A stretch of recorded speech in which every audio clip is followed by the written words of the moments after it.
शेर का घर। शेरपुर का गांव दरिया से ज़रा हटकर आबाद था। गांव और दरिया के दरमियान सरसब खेत थे। दरिया पार एक जंगल था जिसमें जंगल का बादशाह शेर रहता था और इसके साथ और भी कई शेर अपनी अपनी कछाड़ में धारा करते थे। कछाड़ कहते हैं शेर के घर को। दरिया को कश्ती के जरिए अबूर किया जाता था यानी पार किया जाता था। क्योंकि दरिया पर कोई पुल न था, शेरपुर में एक बढ़ई रहता था जो अपने काम में उस्ताद माना जाता था यानी वो अपने काम में बहुत माहिर था। एक दिन इसे लकड़ी का पिंजरा बनाने के लिए लकड़ी की जरूरत थी। इसने अलग सुबह अपने बेटे को साथ लिया, अलग सुबह यानी सुबह सवेरे, और जंगल पार चला गया। एक दरख्त से लकड़ी काटी और पिंजरा बनाने लगा।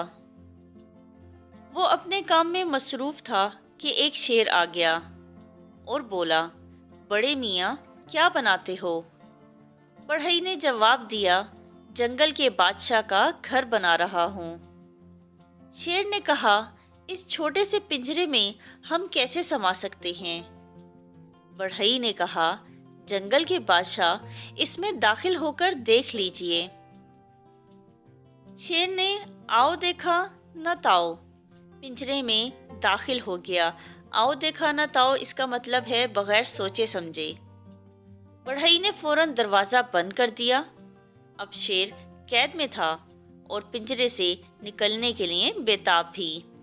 बढ़ई ने बेटे से कहा, लोटा लो और आग जलाकर पानी खूब गर्म करो।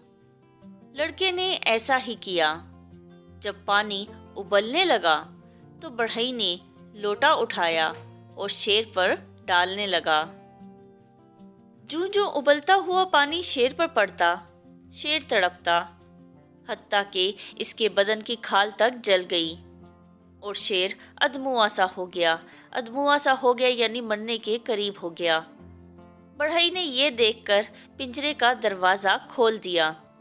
शेर बाहर निकला और बेतहाशा जंगल को भाग गया। बढ़ई ने खुदा का शुक्र अदा किया कि बला टली और अपने काम में मसरूफ हो गया। थोड़ी ही देर गुजरी थी कि जंगल से 3 शेर आते हुए दिखाई दिए।